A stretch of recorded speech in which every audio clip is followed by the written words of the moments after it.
Es un gusto estar este domingo contigo, esta mañana que podemos orar a nuestro Dios juntos, podemos leer su palabra, estudiarla, pero también volcar nuestro corazón en adoración. Y eso te quiero pedir que puedas conectarte con nosotros, con lo que vamos a estar haciendo esta mañana, adorando, estudiando la palabra. Conéctate con el Señor y también con lo que estamos haciendo. Vamos a orar para empezar. Padre, clamamos a ti, Señor, rogamos, Señor, por tu Espíritu Santo en nosotros manifestándose, Señor, trayendo convicción, Señor, de pecado, trayendo lo que tú quieras, Padre. Te adoramos, Señor. En tu nombre, amén.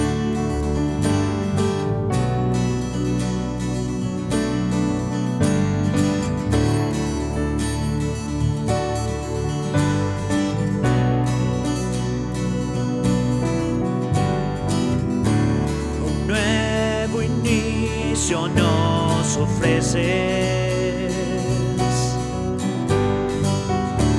los corazones a ti vuelven, tu redención es persistente, constante amor, constante amor. Llevarás en tus brazos, Dios, me cubrirás con tu eterno amor. Tu amor no se rinde, tu amor no se rinde, tu amor no se rinde. La oscuridad hemos dejado y por tu luz somos guiados. Tu esperanza encontramos, constante amor.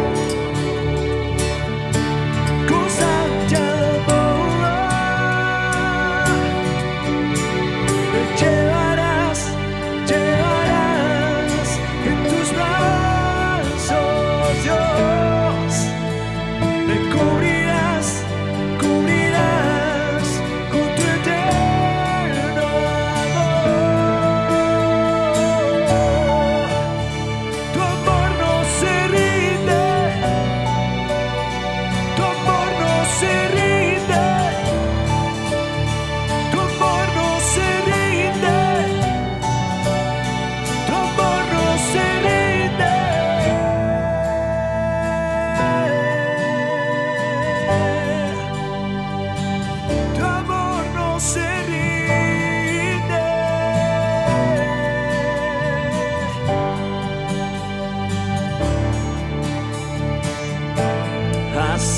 abierto nuestros ojos, caminamos en tu libertad.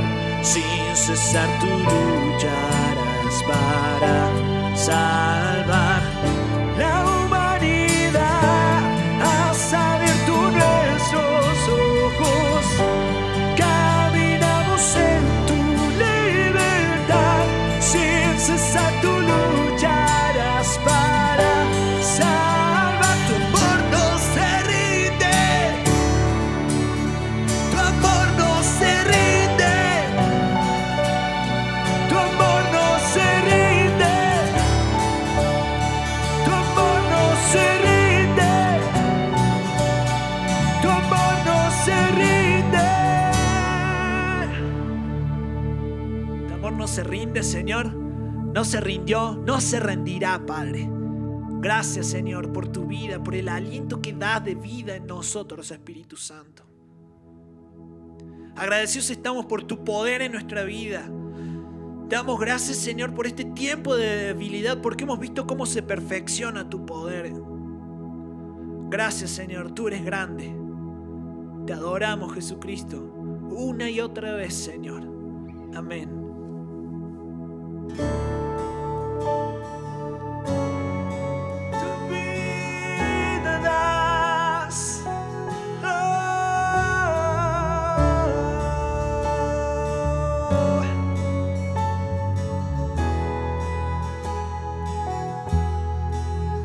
vida das con tu amor, tu luz brilla en tinieblas, mi esperanza eres tú, con tu gracia renuevas.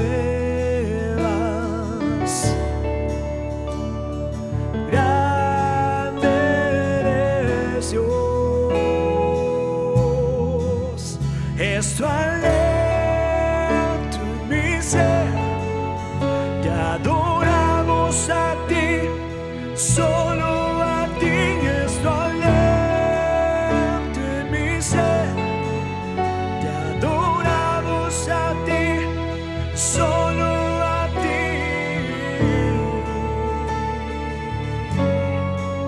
solo a ti, Jesús, y a nadie más.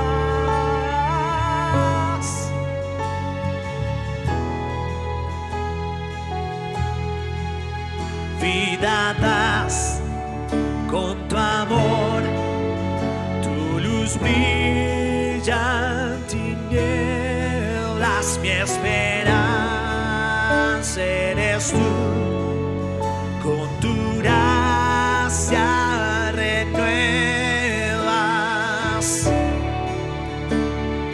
Grande eres Dios, es tu aliento,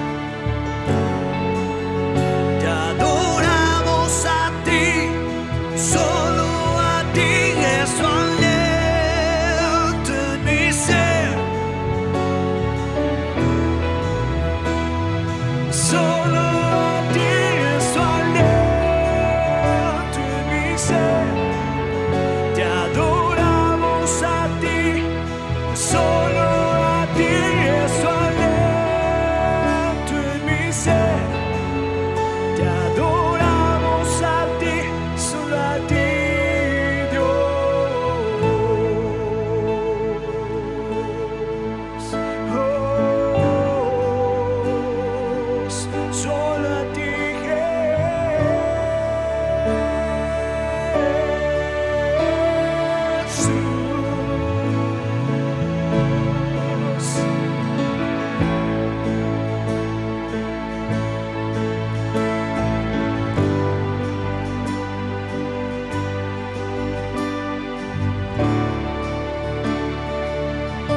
Jesús.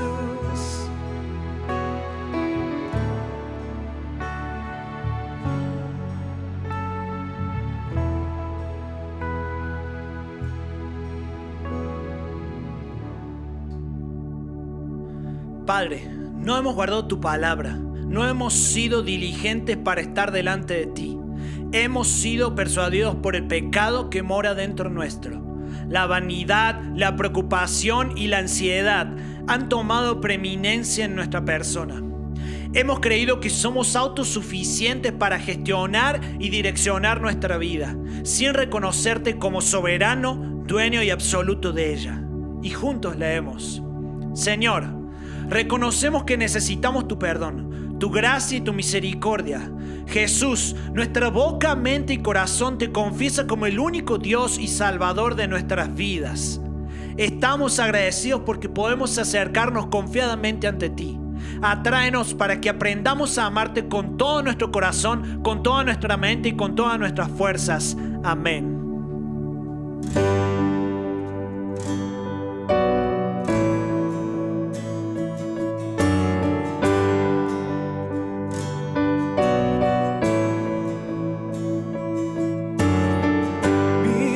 Y Padre eterno, autor de la creación, poderoso,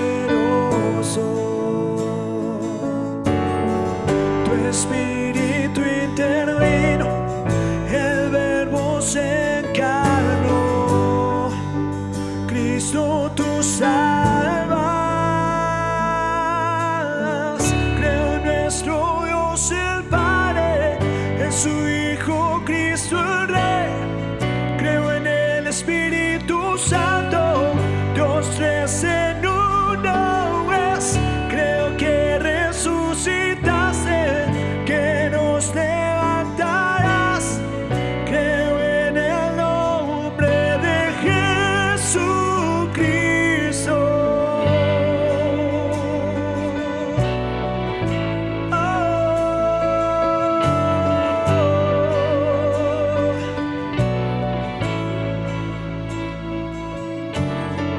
Mi juez y mi abogado, sufriste en la cruz, me has perdonado, bajaste a las tinieblas en gloria y poder, te levantaste, creo en nuestro Dios el Padre, en su Hijo Cristo el Rey, creo en el Espíritu Santo, Dios tres en uno es, creo que resucitaste, que nos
Jesús, Hijo de Dios,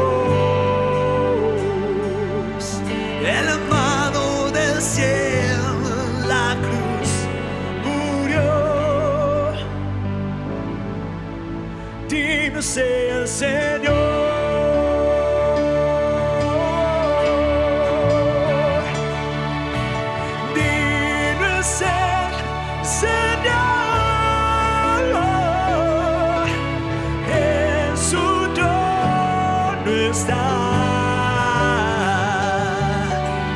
Hoy te coronamos, Rey, y reinas con poder.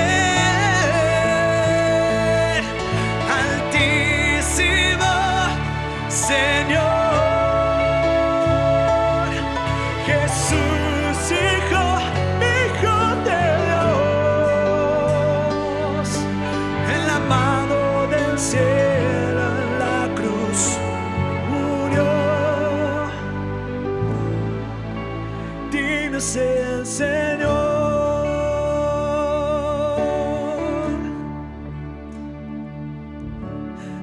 Creo en la vida eterna, creo en la comunión, creo que tu pueblo es uno, creo en tu iglesia, oh Dios, creo que resucitaremos, en gloria volverás.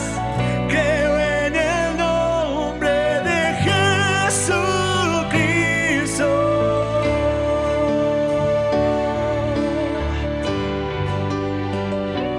Jesús, creo que tú vivo estás. Creo que Jesús es el Señor.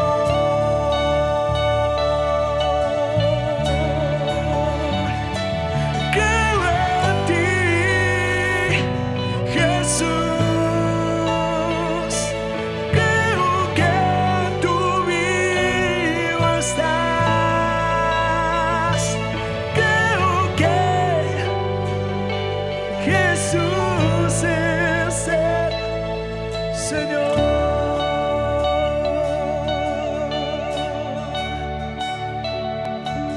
Padre, creemos en ti, Señor, que tú eres el Señor, que resucitaste, que levantarás a tu iglesia, Señor. Padre, tú eres grande, lleno de misericordia, Señor. Por eso hoy venimos ante ti, Señor, a adorarte. Venimos confiadamente, Señor, porque tú nos permites. Abre nuestro corazón para que podamos, Señor, recibir tu palabra.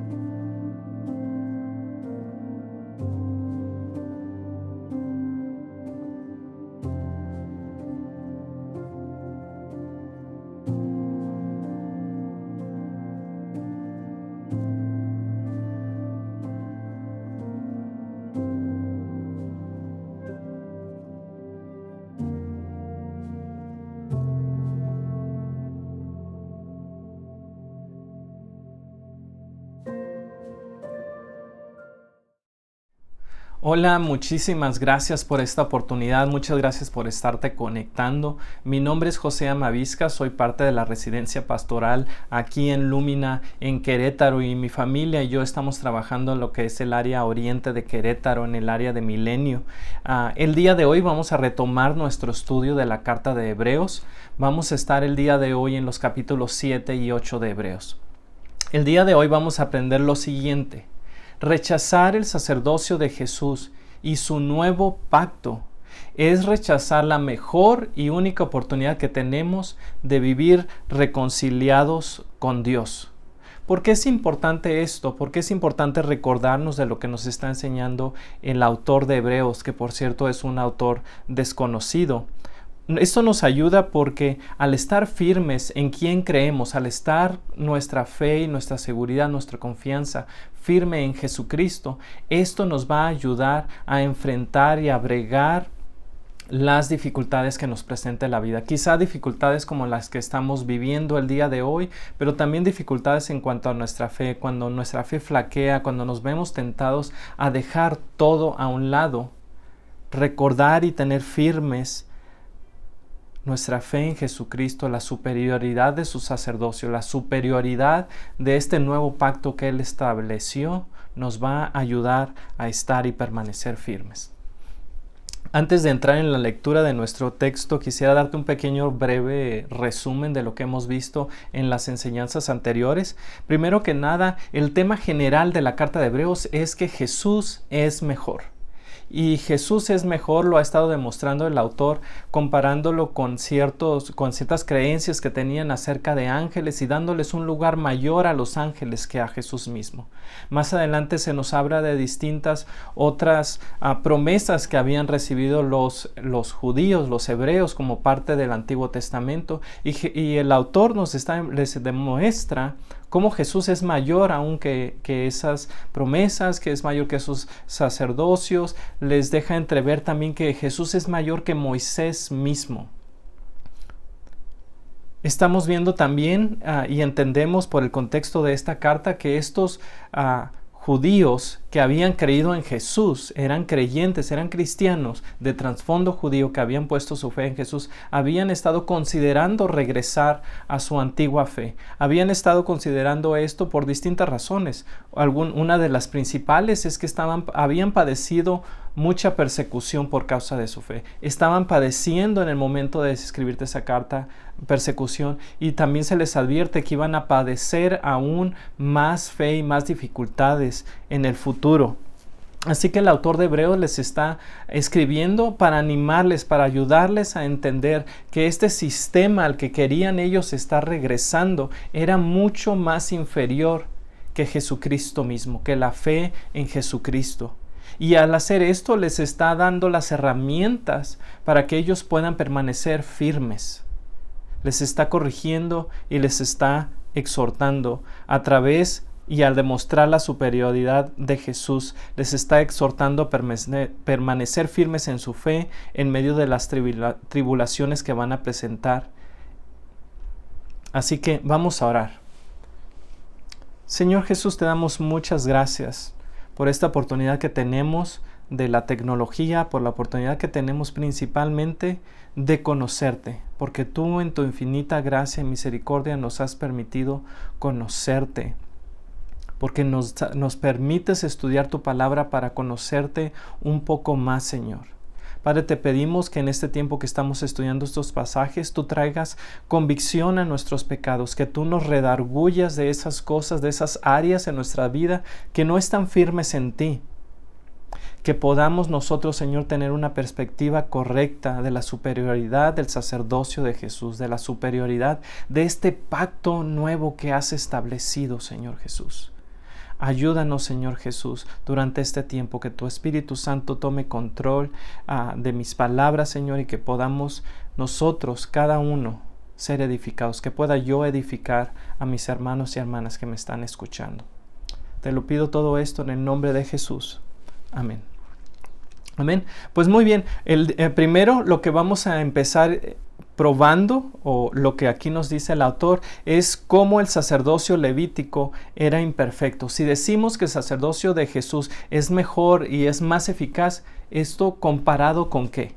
Pues precisamente vamos a ver que es comparado con el sacerdocio levítico, con este sacerdocio que los creyentes judíos tenían en muy alta estima y que obviamente los judíos era la base de su sistema de creencias y de su vida en general. Leemos en los versículos 1 al 3 lo siguiente: Este Melquisedec fue rey de la ciudad de Salem y también sacerdote del Dios Altísimo. Cuando Abraham regresaba triunfante de una gran batalla contra los reyes, Melquisedec salió a su encuentro y lo bendijo. Después Abraham tomó la 10ª parte de todo lo que había capturado en la batalla y se la dio a Melquisedec. El nombre de Melquisedec significa rey de justicia, y rey de Salem significa rey de paz. No hay registro de su padre, ni de su madre, ni de ninguno de sus antepasados. No hay principio ni fin de su vida. Y ojo con esto es clave. A semejanza del Hijo de Dios. A semejanza del Hijo de Dios, sigue siendo sacerdote para siempre. Primero que nada, un poco acerca de esta figura que vemos aquí, Melquisedec. ¿Quién es? ¿De dónde viene? ¿Quiénes son sus padres?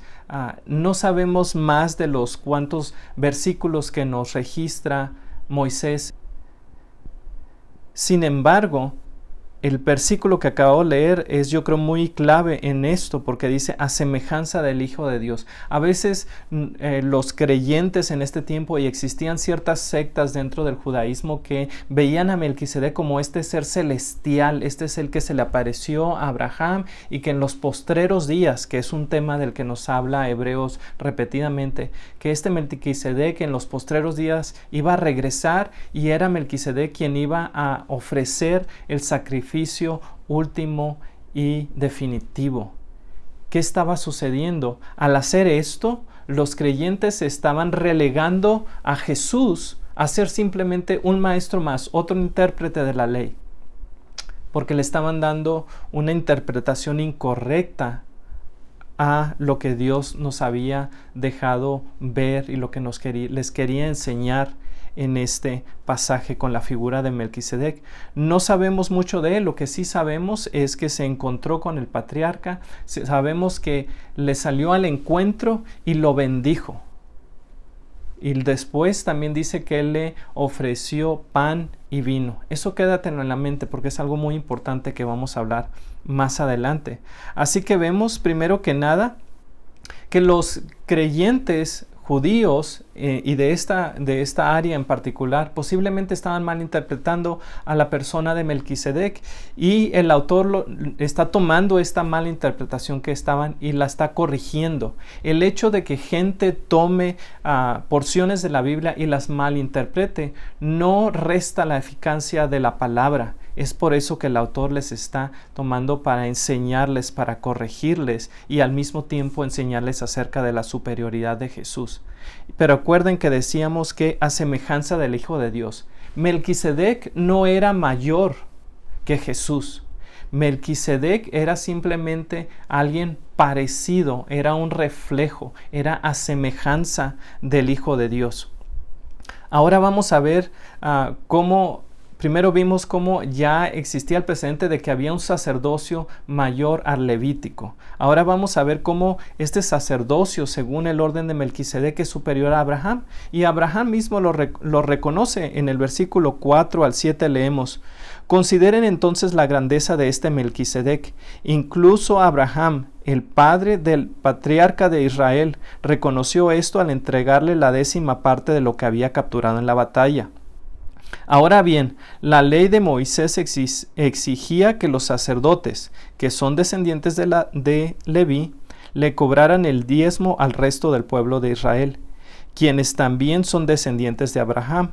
Sin embargo, Melquisedec no era descendiente de Leví, recibió de Abraham la 10ª parte, y Melquisedec bendijo a Abraham, con quien ya había recibido las promesas de Dios. Sin lugar a dudas, el que tiene poder para bendecir es superior al que recibe.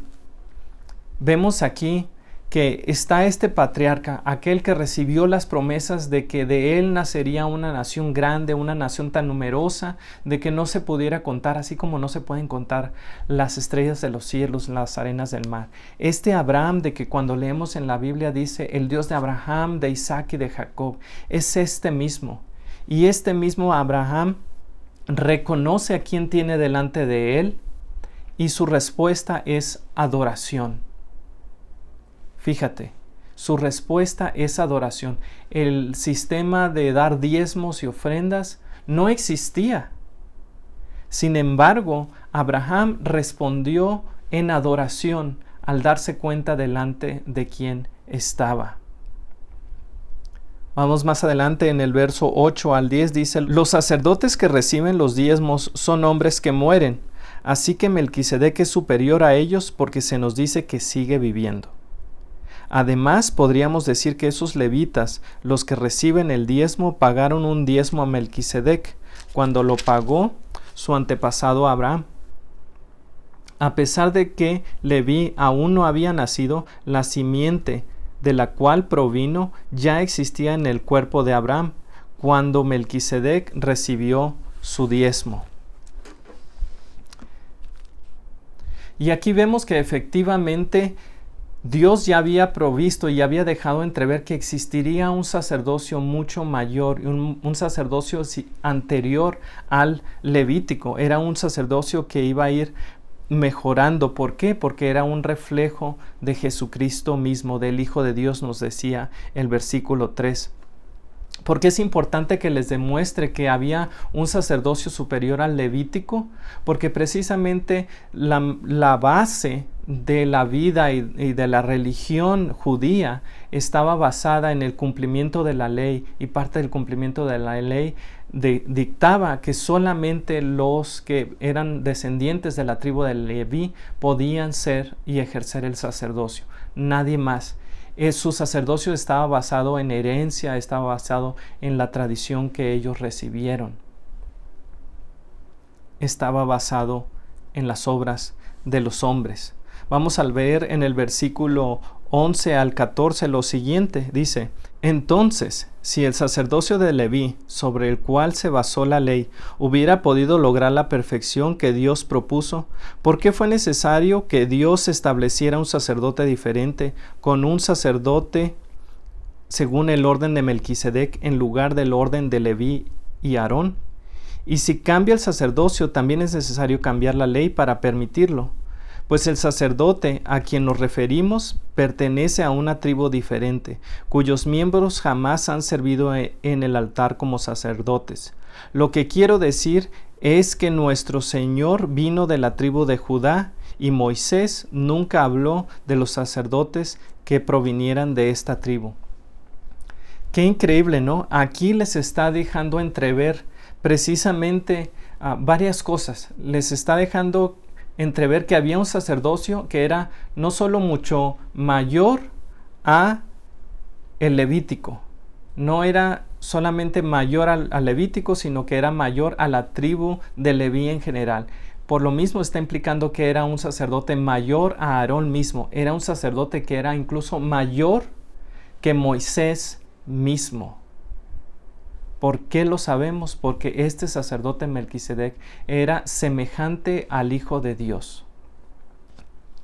Vamos a seguir avanzando, y ahora, ya que demostramos y vimos que hay un sacerdocio que es mayor que el levítico, ahora vamos a ver en qué cosas y en qué puntos es mayor o mejor. Vemos que ya establecimos que Melquisedec era un reflejo de Jesús. Ahora vemos que el sacerdocio de Jesús es permanente. Nos dicen los versículos 15 al 17. Dice: ese cambio resulta aún más evidente, ya que ha surgido un sacerdote diferente, quien es como Melquisedec. Jesús llegó a ser sacerdote no por cumplir con la ley del requisito físico de pertenecer a la tribu de Leví, sino por el poder de una vida que no puede ser destruida. Y el salmista señaló cuando profetizó: tú eres sacerdote para siempre según el orden de Melquisedec. Los sacerdotes de la ley antigua estaban limitados por un tiempo en el que podían servir. Ellos vivían y morían, y solamente durante una porción de su vida ellos podían ejercer el sacerdocio. Es por eso que existía toda una tribu que tenían que estar proveyendo a sacerdotes vez tras vez tras vez y oficiar, y su tiempo terminaba, no lo podían hacer. Sin embargo, el sacerdocio de Jesús es permanente. También aprendemos que el sacerdocio de Jesús puede salvarnos del dominio del pecado. Nos dicen los versículos 18 al 19. Así que el antiguo requisito del sacerdocio quedó anulado por ser débil e inútil, pues la ley nunca perfeccionó nada. Pero ahora confiamos en una mejor esperanza, con la cual nos acercamos a Dios. Qué increíble. nos recuerda esto a Romanos 8:3, donde dice: la ley de Moisés no podía salvarnos, porque nuestra naturaleza pecaminosa es débil. Así que Dios hizo lo que la ley no podía hacer. Envió a su propio Hijo en un cuerpo como el de nosotros, los pecadores, como el que nosotros los pecadores tenemos. Y en ese cuerpo, mediante la entrega de su Hijo como sacrificio por nuestros pecados, Dios declaró el fin del dominio que el pecado tenía sobre nosotros. La ley a donde querían regresar estos creyentes, la ley a donde ellos estaban poniendo su confianza, nunca iba a poder quebrantar el dominio del pecado sobre sus vidas. El sacerdocio de Jesús, sí. Vemos también que el sacerdocio de Jesús tiene su origen en Dios y fue confirmado por Dios. Los versículos 20 al 22 nos dicen: este nuevo sistema se estableció mediante un juramento solemne. Los descendientes de Aarón llegaron a ser sacerdotes sin juramento, pero había un juramento con relación a Jesús, pues Dios mismo le dijo: el Señor ha jurado y no romperá su juramento. Tú eres sacerdote para siempre. Debido a este juramento, Jesús es quien garantiza este mejor pacto con Dios. Vemos aquí claramente que el sacerdocio de Jesús tiene su origen en Dios. Fue Dios mismo quien lo estableció, yendo más allá de las barreras y las limitaciones que tenía la ley.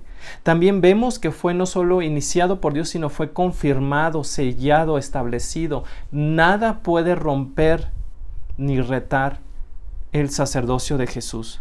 También vemos que el sacerdocio de Jesús es definitivo.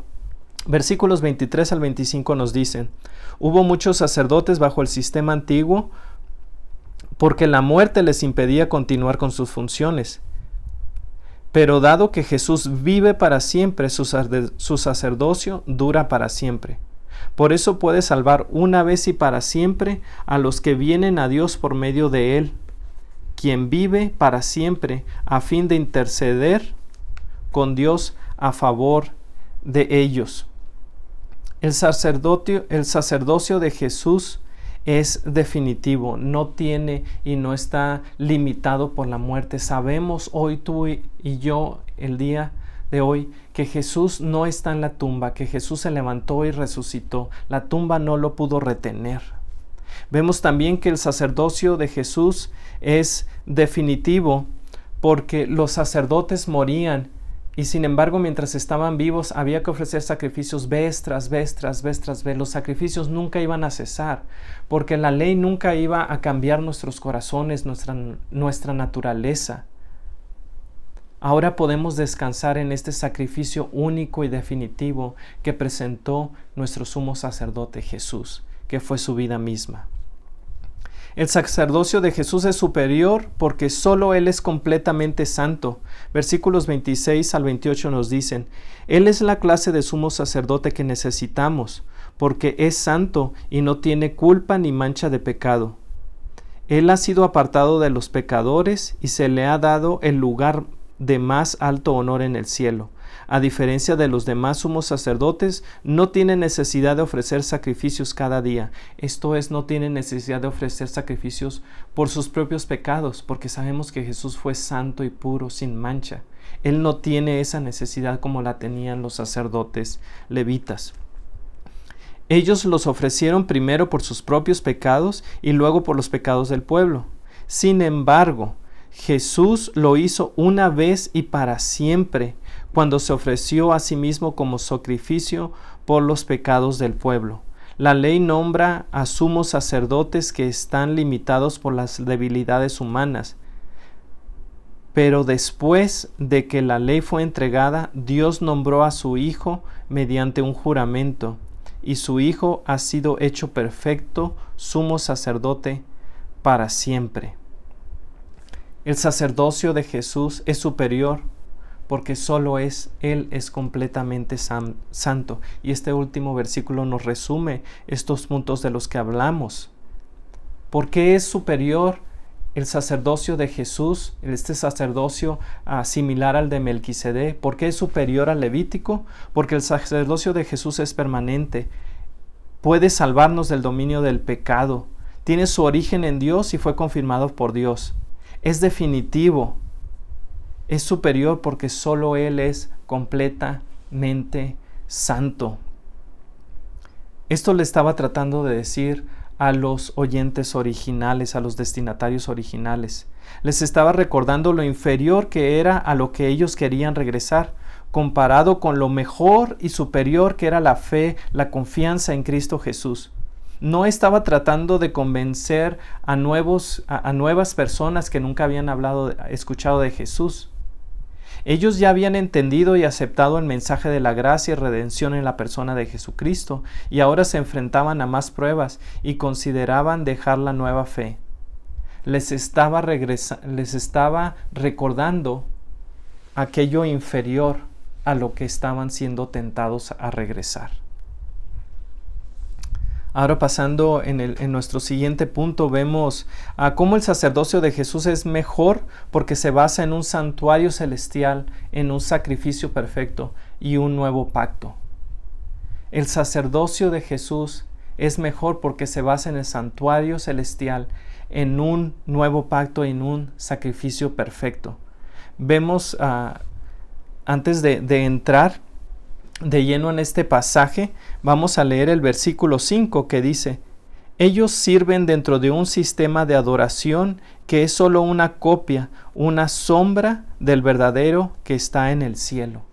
Les está recordando todo esto que ustedes conocen, todo esto que aprendimos de nuestros antepasados, todo esto que se nos ha heredado, la ley que nos entregó Moisés, el sistema de sacrificios, el tabernáculo que estableció Moisés, el tabernáculo que edificó Salomón, el tabernáculo actual en el que ellos podían adorar en Jerusalén.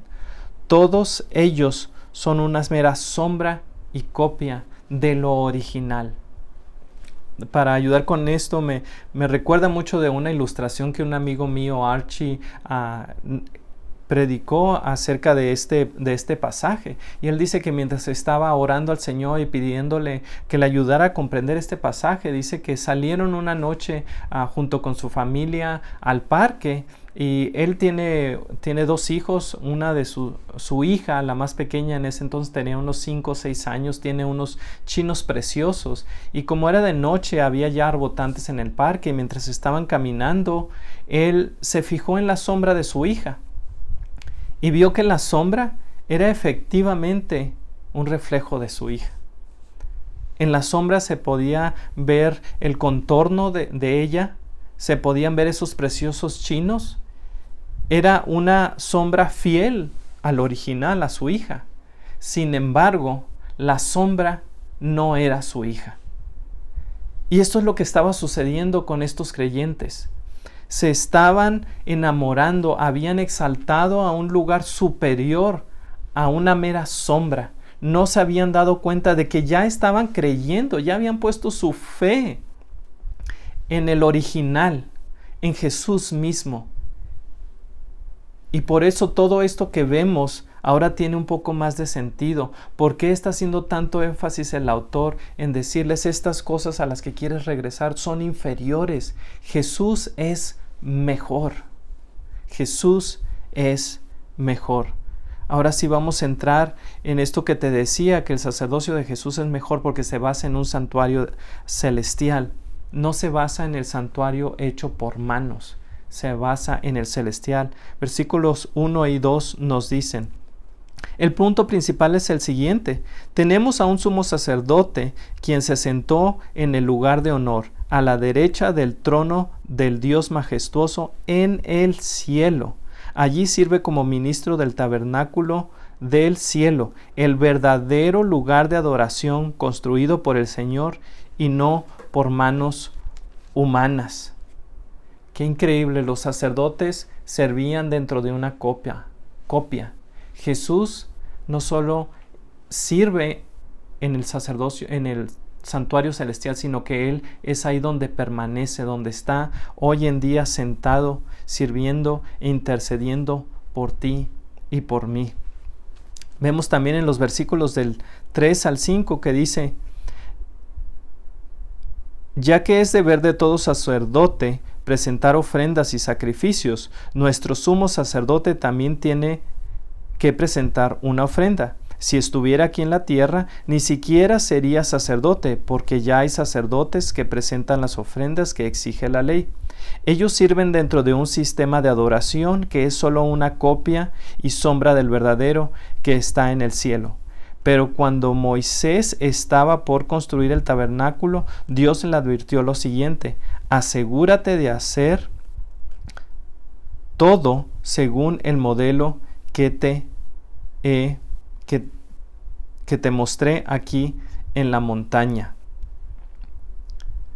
Vemos precisamente que el modelo que se le mostró en la montaña se le mostró a Jesús mismo, y fue en base a eso que Moisés había establecido que se debían establecer sacrificios. Pero vemos que Jesús es el sacrificio perfecto, es ese sacrificio puro y sin mancha que pudo ser entregado.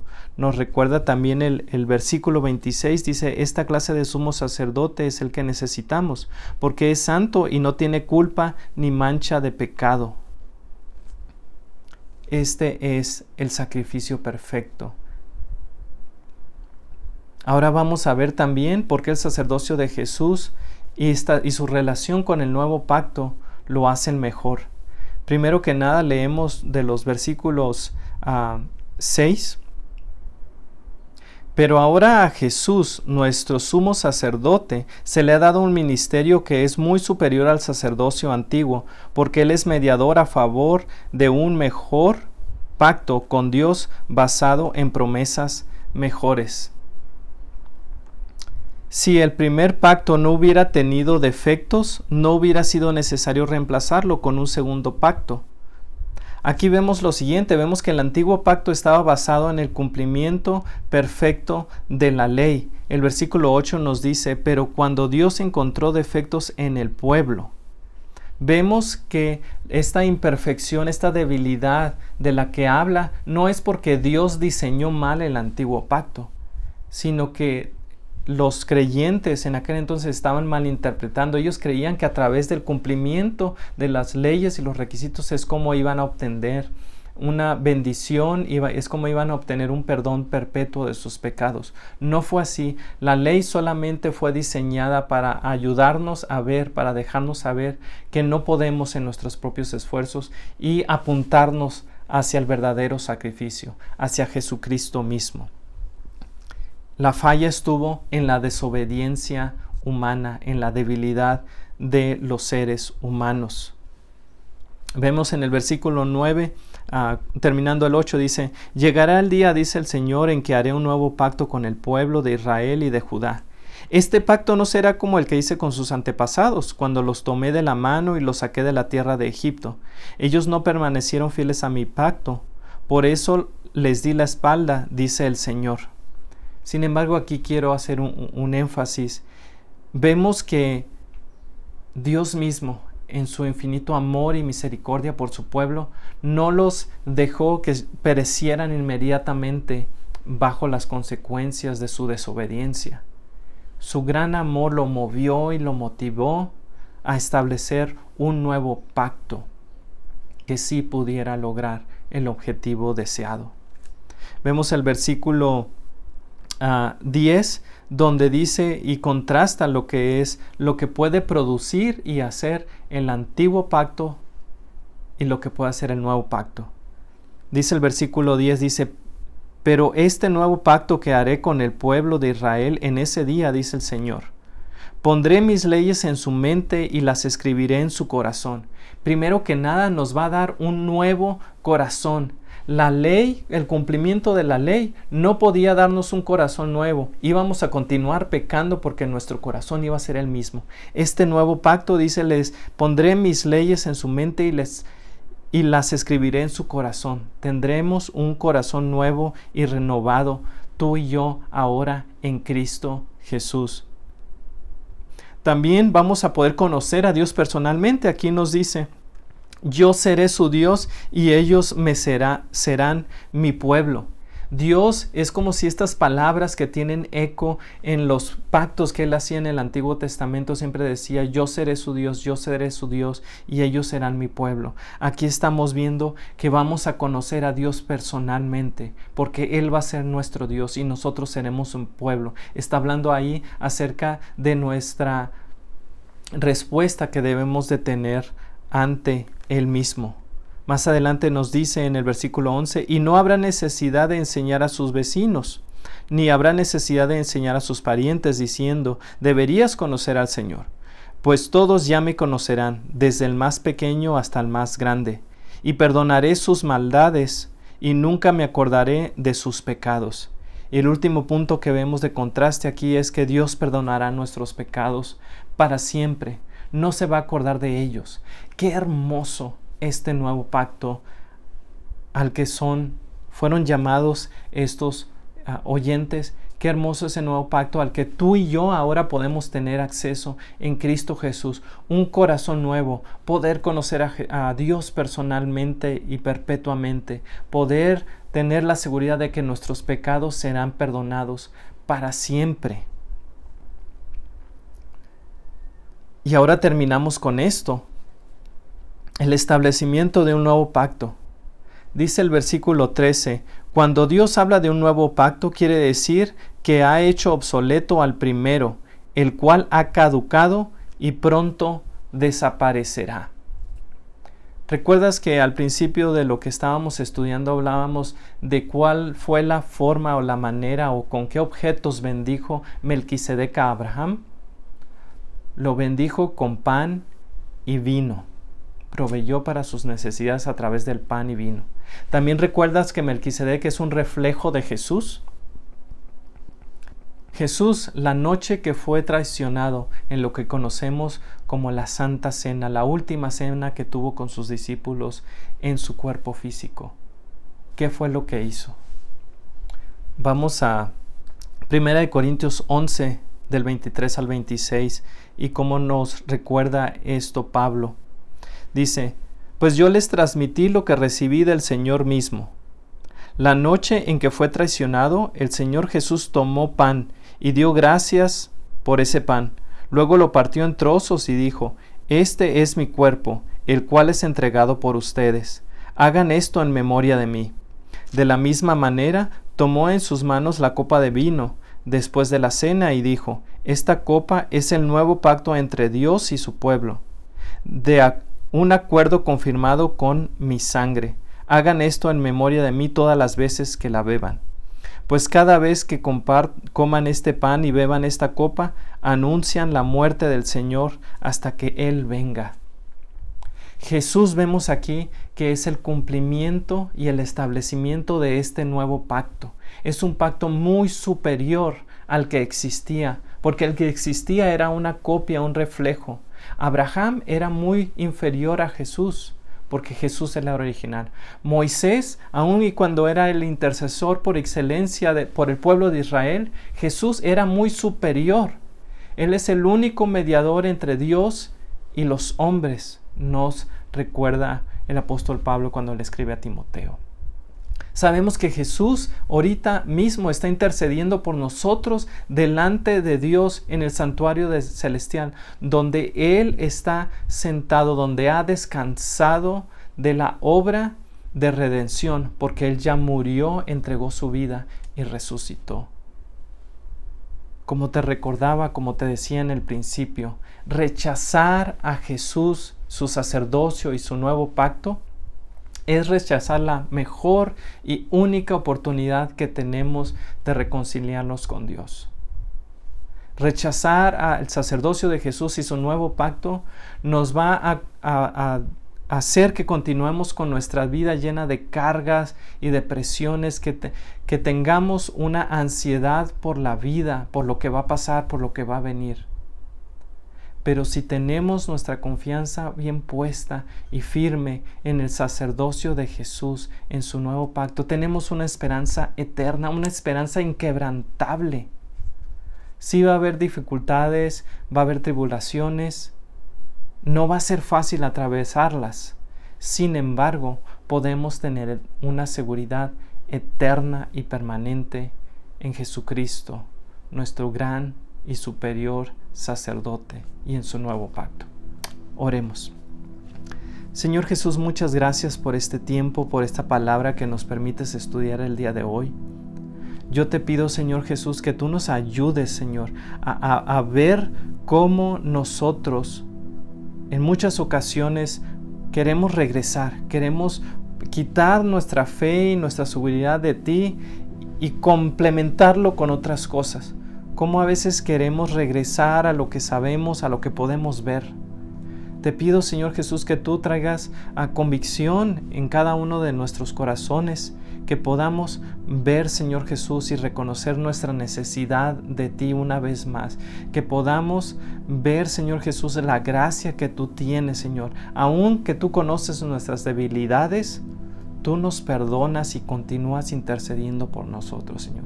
Que podamos, Señor, ver y apropiarnos y asegurar nuestros corazones en la persona de Jesucristo, en su sacrificio, muerte, sepultura y resurrección. Te lo pedimos esto en el nombre de Jesús. Amén.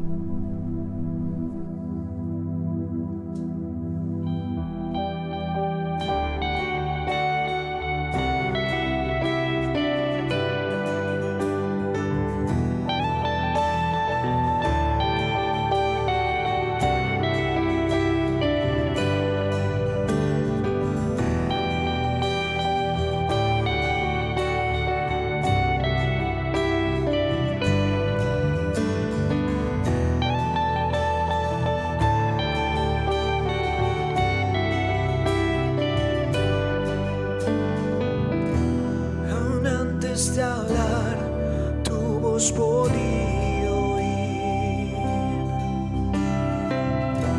Has sido tan bueno para mí.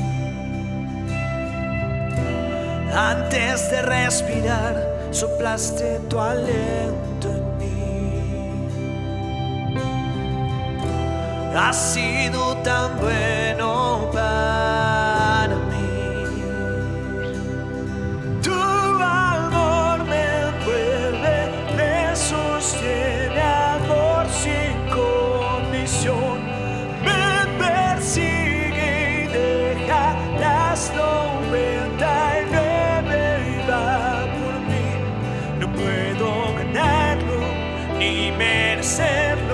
Tu amor se entregó por mí. Tu amor me envuelve, me sostiene, amor sin condición.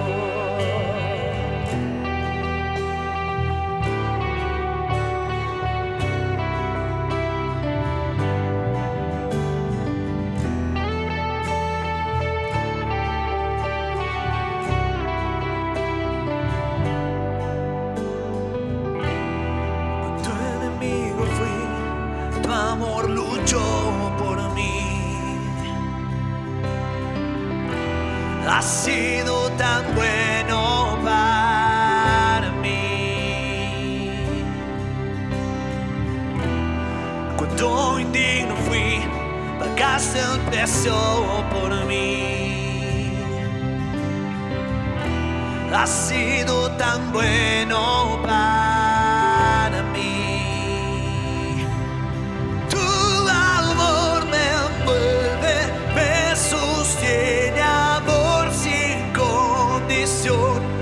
Me persigue y deja las 99 y va por mí. No puedo ganarlo ni merecerlo. Tu amor se entregó por mí. Tu amor me envuelve, me sostiene, amor sin condición. Yeah.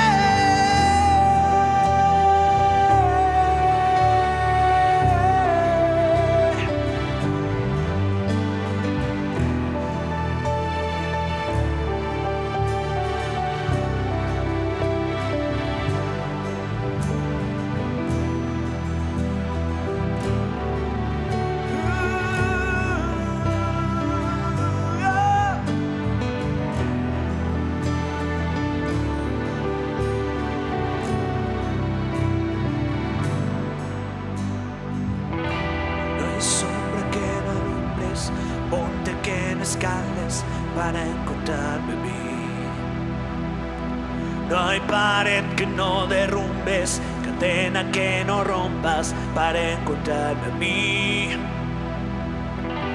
No hay sombra que no alumbres, monte que no escales para encontrarme a mí. No hay pared que no derrumbes, cadena que no rompas para encontrarme a mí. No hay sombra que no alumbres, monte que no escales para encontrarme a mí. No hay pared que no derrumbes, cadena que no rompas para encontrarme a mí. Tu amor me envuelve, me sostiene, amor sin condición. Me persigue y deja las 99 y va por mí. No puedo ganar ni merecerlo, tu amor se entregó por mí. Tu amor me envuelve, me sostiene, amor sin condición.